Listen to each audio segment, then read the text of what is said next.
안녕하십니까. 고수의 국어 강사 안종민입니다. 이번 시간에는 수능특강 문학 273페이지 고전수필 강희천님의 창해옹의 산수여행이라는 작품을 해설 강의해 보겠습니다. 먼저 보기를 보겠습니다. 제 보기는 6번 보기인데요. 마지막 줄 보겠습니다. 다는 옛사람이 추구한 삶의 방식에 빗대어 창해옹의 삶의 방식에 대한 예찬이다. 예찬은 찬양하는 것이죠. 그러면 이제 긍정적 인물이 되겠죠. 예찬한다. 창해옹을 예찬한다. 이렇게 보시면 되겠고요.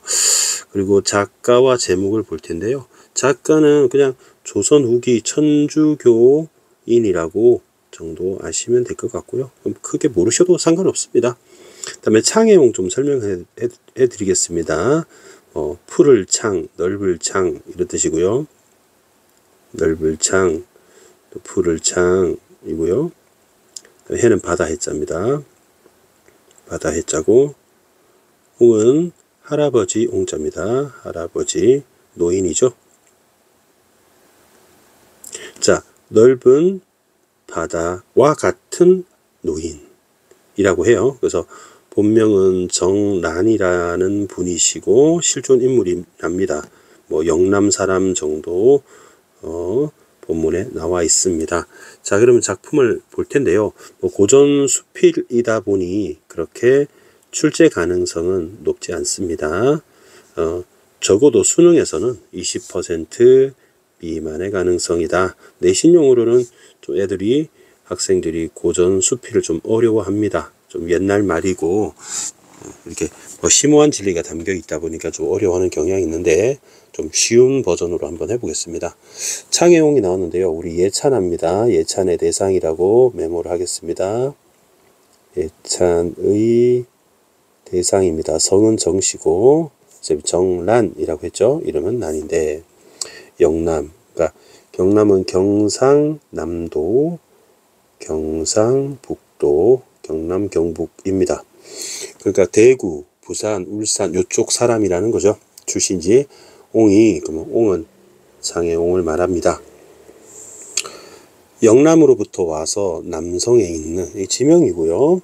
나를 방문했다. 나는 이제 화자이자 동시에 작가다. 실제 경험입니다. 수필이기 때문에. 옹을 보니 이마가 넓고 콧날이 오똑하고 양미간은 눈썹 사이를 말합니다. 눈썹 사이가 시원하게 넓었고, 그 다음에 의관은 크고 옷입니다. 헐렁하여 지금 세상 복장이 아니었다. 자, 이 부분 이제 학교 시험에서도 나올 수 있겠죠. 이 부분 이제 외양 묘사입니다. 외양은 겉외, 모양, 모습, 양이니까 겉모습을 묘사했다. 그림 그리듯이 자세히 표현했다. 나는 이렇게 기인의 풍모가 느껴집니다. 기인의 풍모가 느껴집니다. 나는 서둘러 뜰에 내려가 맞아들여 절을 한 후 모시고 앉아 옹과 더불어 얘기를 나누어 봤다. 기이한 풍정이 강렬하게 풍겼고 기세가 당당하여 자신감이 넘치는 사람으로 보였다. 자, 주관적 판단이죠. 주관적인 판단인데 첫 만남으로 이분의 기인다움을 얘기합니다. 기인, 좀 이 세상에 없을 것 같은 기이한 사람이다. 도사 같은 느낌이 들죠. 옹이 이런 말을 했답니다. B 정리를 해볼게요. 사람이 살아가며 활개를 치고 다니는 것은 정신이요. 정신 얘기를 하네요. 자, 노란색 형광펜 칠하겠습니다. 사물을 접하는 것은 눈일세. 정신이 막히면 속이 답답하고 세상 구경하는 것이 협소하면 시야가 좁아지지. 정신과 세상 구경 둘 다 협소하면, 이때 세상 구경이 눈입니다. 눈을 말하는 것이고요. 둘 다 협소하면, 그러면 밑줄 쳐볼게요. 자, 일단은 첫 번째는 정신이 막히는 경우. 그 다음에 두 번째는 세상 구경이 협소한 경우. 세 번째, 둘 다 협소한 경우. 요 세 가지 케이스입니다. 사람의 기운이 크게 펼쳐지지 못하는 법일세. 늙은이의 눈으로, 늙은이는 이제 창해옹을 말하는 것이고요. 인간 세상에 사는 자들을 보면 부정적입니다. 겨우 진흙구덩이의 지렁이나 새우젓 속의 등에 불과하다네 이제 비유를 했습니다. 좀 정리를 좀 해볼게요. 창해옹의 생각입니다. 창해옹의 비에 담겨있는 창해옹의 생각입니다. 사람이 살아갈 때 필요한 것이 두 가지가 있다고 얘기를 했습니다. 정신, 그 다음에 눈. 그 눈은 세상 구경이죠. 세상 구경. 자, 정신이 이렇게 하실게요. 정신이 협소할 경우, 그 다음에 눈이 협소할 경우, 둘 다 협소할 경우로 한번 볼까요? 자, 첫 번째, 정신이 협소하면, 정신이 막히면 속 답답, 이렇게 정리할게요. 그 다음에 눈이 협소하면 시야가 좁아진다. 자, 둘 다 협소하면 어떻게 되냐? 사람의 기운이 펼쳐지지 못한다. 자, 여기서 강조하는 것은 정신과 눈이 협소해지면 안 된다는 거죠. 나는 이렇게 대꾸했다. 그러면 이 작품도 대화체라고 볼 수 있고요. 또 좁은 의미에서는 대화적 구성, 대화 형식이라고 볼 수 있습니다. 선생님의 말씀이 너무 심한 것 아닙니까? 너무 거침없어 인정하기 어렵습니다 하고 나의 반론입니다. 반론을 제기했다. 너무 심하다. 뭐 정신과 눈이 좁다고 뭐 새우젓 지렁이 이렇게 비유하냐. 옹이 이렇게 말을 이었다. 자네가 할아버지잖아요. 그래서 반말을 합니다. 마땅히 알아야 할 게 있네. 세상에는 추자가 하는 말은 인간의 사고로는 헤아릴 수 없다고 하면서도 휘둥그레 눈을 뜨고 빨리 들어가지. 그러나 그러면 추자라는 사람은 호황된 세계를 추측하는 사람인 거예요. 비판의 대상입니다. 존재하는 세계를 찾아가는 것이 낫고 과장하여 말하느니 안목을 크게 넓히는 게 낫네. 자, 보겠습니다. 추자는 비판의 대상입니다. 추자라는 사람이요. 허황된 얘기를 하는 사람이에요. 현실에서 입각하지 않은 비현실적 얘기를 하는 겁니다. 그리고 과장된 얘기죠. 자, 이거를 정리를 해볼까요? 한마디로 말한다면 뭐라고 하나 비현실적, 환상적인 비현실적인 세계에 집착하는 것은 옳지 않다. 차라리 나처럼 장애웅인 나처럼 존재하는 것을 찾아가고 그 다음에 안목을 넓히는 게 나아요. 그러니까 현실적이고 사실적인 것에 중점을 두고 살아가는 것이 낫다는 얘기입니다. 약간 유물론적 관점이죠. 해동의 나라. 해동은 바다의 동역동. 바다의 동쪽은 중국을 중심으로 바다의 동쪽이죠. 그러면 조선을 말합니다. 나라가 좁기는 하지만 내가 볼 수 있는 힘을 다 한다면 나의 정신을 넓게 트이게 할 수 있죠. 그러면 산수를 여행하는 것은 나의 눈 뿐만 아니라 정신까지 넓힐 수 있다. 이런 얘기입니다. 여행의 중요성이죠. 이 늙은이가 30이 되어 청노새 한 마리, 아이종 하나, 보따리 하나, 이물 한 채를 가지고 길을 나서서 남으로는 자 낙동강을 거닐었고요. 덕유산을 올랐고요. 자 우리나라에 있는 산들입니다. 조선에 있는 속리산을 더듬고 월출산을 오르고 지리산을 엿보하고 서쪽으로는 대동강을 굽어보고 평양에 있죠. 동으로는 태백산과 소백산을 구경하고 단발령을 넘어 금강산을 2번 들어간 뒤 바닷가에 따라 돌아왔네. 자, 요 선생님 이 밑줄 친 부분 볼게요. 북쪽에 백두산과 북한에 있죠. 남쪽에 한라산에만 제주도 있죠. 아직 장해옹에 족적이 없단 말씀이야. 그럼 족적이라는 말은 발족자니까 발자취, 발자국 정도로 보면 되겠죠. 아직 여기는 안 가본 겁니다. 그러면 아직 안 갔으니까 여기를 앞으로 남은 여행 리스트에 들어가 있겠죠. 허나 이 늙은이는 노쇠하지 않았어 하고 유산기를 보여줬답니다. 자, 유산기를 빨간색으로 네모를 한번 쳐볼까요? 자, 유산기를 그동안 이제 올랐던 산에 대한 기록인데, 유람할 유, 산산, 기록할 기. 그러면 산을 유람한 기록 책으로 만들었나봐요. 그걸 보니 유산기의 내용이죠. 무너진 담장 아래 깎아지른 듯한 벼랑 밑에 피곤해 지쳐 쉴 적에 등불을 밝히고 나무 껍질을 벗겨 생각나는 대로 가볍게 써내려간 글. 이 글은 꾸미기를 일삼지 않고 과장이죠. 과장 없이 솔직하고 담백합니다. 정사는 생각이란 뜻이고요. 마음과 뜻과 생각, 뒤돌아서 구애를 받은 데가 없었다. 그림이 중간에 섞여 있는데 산의 맥을 찾고, 산맥이죠. 물길을 따지며 깊이 헤아리고 먼 거리를 본떴기에 명백히 속이 시원하였다 하고 주관적 판단을 합니다. 유산기에 대한, 유산애가 아니고 유산기에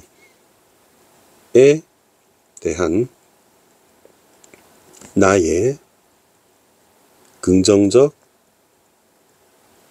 판단이라고 메모하고 넘어가겠습니다. 나는 앉은 자리에서 판만이 아니고 판단, 앉은 자리에 일어나 다시 말씀을 올렸다 하고 예찬한다 그랬죠. 더럽고 시끄러운 세상의 평범한 인간이라 선생을 제대로 보지 못했습니다. 그러면 자신의 편견, 고정관념, 선입관을 인정해서 제가 어르신을 잘못 보았습니다 하고 선입관을 인정하고 죄송하다고 하는 거죠. 처음에는 선생을 남과 어울리지 못하고 고상하게 구는 분으로 착각했지만 장면을 잘못 알 뻔했습니다. 이제 이해하게 됐다는 얘기죠.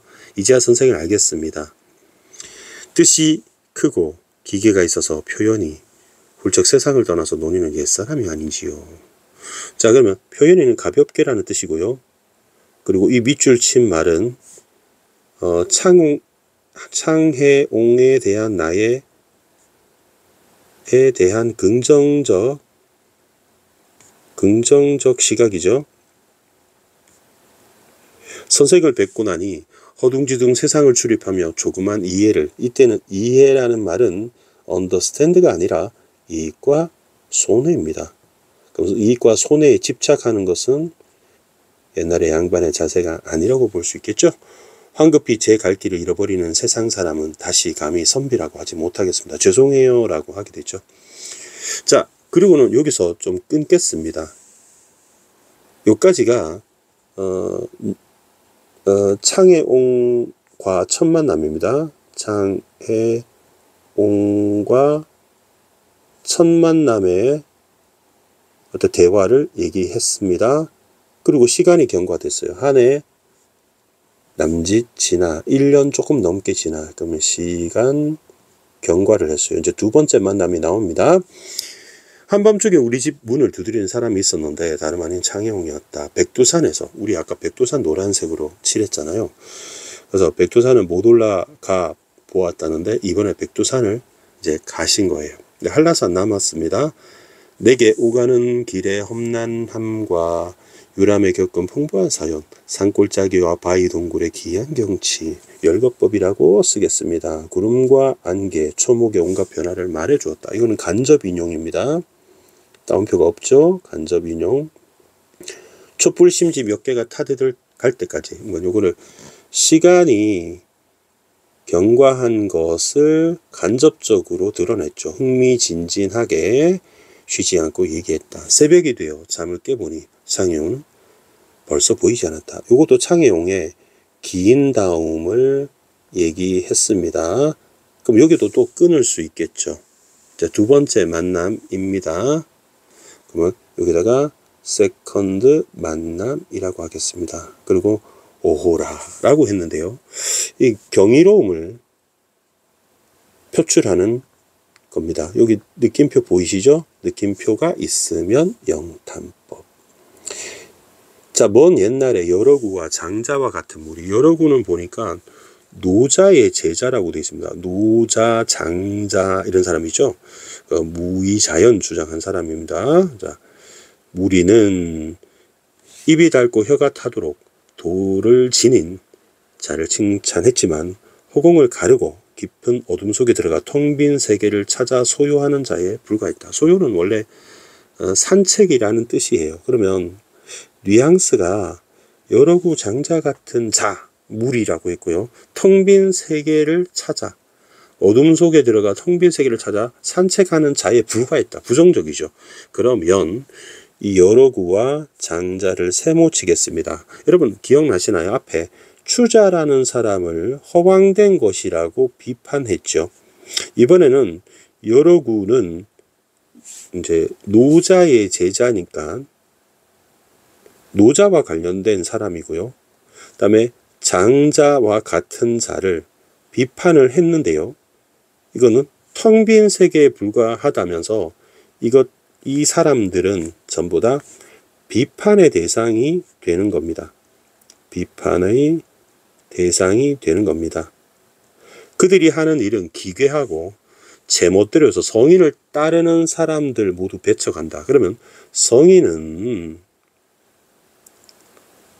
공자나 맹자에 해당하는 거예요.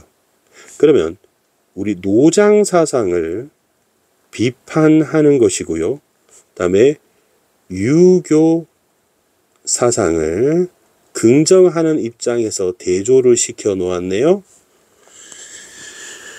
우리 성인께서는 공자, 맹자 같은 마음으로 얻는 것에 즐거움을 둔다는 사실은 그들은 어째 듣지 못했을까? 진실로 마음의 즐거움으로 즐거움을 산다면 공자와 안현, 그러면 공자와 안현은 공자의 제자죠. 그래서 여기다 안현도 좀 적어 둘게요. 자, 긍정적 대상이 되는 사람입니다. 그러니까 이 사람들은 기괴하고 허황되고 환상적이고 비현실적인 것을 추구한 사람이고 현실적인 것을 추구했던 성인을 긍정하는 겁니다. 여러분 이해되죠? 그러니까 눈에 안 보이는 관념을 추구했던 사람이 왼쪽에 있는 추자, 여러구, 장자고요. 그러니까 현실적인 것을 이기한 사람이 성인, 공자, 안현입니다. 그러나 굳이 도는 제각기 같지 않으니 자기가 좋아하는 거 추구할 뿐이다 라고 하지 않으셨던가? 이거는 서리법으로 볼 수 있고요. 영탄법으로 볼 수 있고요. 그리고 이 말을 인용했으니까 인용법으로 볼 수 있습니다. 창해용은 즐거움은 산수 사이에 얻은 게 아닌가? 맞다. 그럼 서리법이죠. 헤아릴 수 없구나 라고 해서 바로 경이로움을 영탄법으로 표현한 겁니다. 잠깐 끊고 쌤 설명 좀 해드릴게요. 여러분이 언제 즐겁나요? 뭐 어떤 사람은 춤을 출 때 즐겁고 노래할 때 즐겁고 공부할 때 즐겁다는 사람도 있을 수 있겠죠. 운동하고 땀 흘리는 경우에 즐거움을 느끼는 사람도 있을 수 있죠. 창해용은 산수 여행하면서 즐거움을 느꼈던 사람이죠. 사람이 제각기 즐김이 좋아하는 것이 다르기 때문에 근래 탐나가 여러분 탐나주스 제주도의 옛날 지명입니다. 그러면 우리 여행 리스트 중에 버킷리스트에서 창해용이 가지 않았던 백두산 두 번째 만나면서 갔다 온 걸 알죠. 그리고는 이제 제주도의 한라산을 갔다고 바로 알 수 있는 부분이 나옵니다. 제주도에서 온 사람이 있는데 어떤 사람이 지팡이를 쥐고 짧은 베옷을 입은 채 남해 바닷가에 서 있더래요. 그러면 이 어떤 이가 이 본문에 내용상 창의응으로 추측이 가능하다 이렇게 볼 수 있겠죠. 아도 경이로움을 말하는 영탄법으로 볼 수 있겠으면 영탄법은 탄이라고 쓰겠습니다. 장애옹일 것이다 하고 추측을 했네요. 그러면 주제 정리하면서 마치겠습니다. 주제는 두 가지로 써볼게요. 창의옹을 통해 깨달은 산수 여행의 진정한 의미, 이렇게 하나 정리하고요. 그 다음에 두 번째는 창의옹에 대한 예찬, 우리 보기에 나와 있었죠. 에 대한 예찬으로 볼 수 있겠습니다. 자, 질문이 있으면 댓글 달아주시면 24시간 내에 쌤이 답변을 해드리겠습니다. 그리고 이 유튜브 채널은 무료죠. 그리고 선생님이 유료 회원 전용으로 무언가 상품을 팔고 있지도 않고요. 어그로를 끌지도 않습니다. 진정성 있게 강의를 계속 해나갈 예정입니다. 쌤이 죽을 때까지요. 선생님은 이제 남을 가르치면서 여러분들이 어떤 어려운 것을 깨달았을 때, 보고 느끼는 점이 있었을 때, 그리고 성적이 올랐을 때, 좋은 대학 갔을 때 보람을 느끼고 즐거움을 느끼는 것 같습니다. 선생님도 도를 추구하는 사람이죠. 기왕이면 무료니까 구독과 좋아요는 여러분 구독료라고 생각하시고 꼭 해주시고요. 댓글도 어떤 댓글도 좋으니까 달아주시고요. 자, 요것으로 강의를 마치겠습니다. 자, 고수의 국어는 항상 최선을 다해 강의하겠습니다. 여러분 수고하셨습니다. 여러분 감사합니다.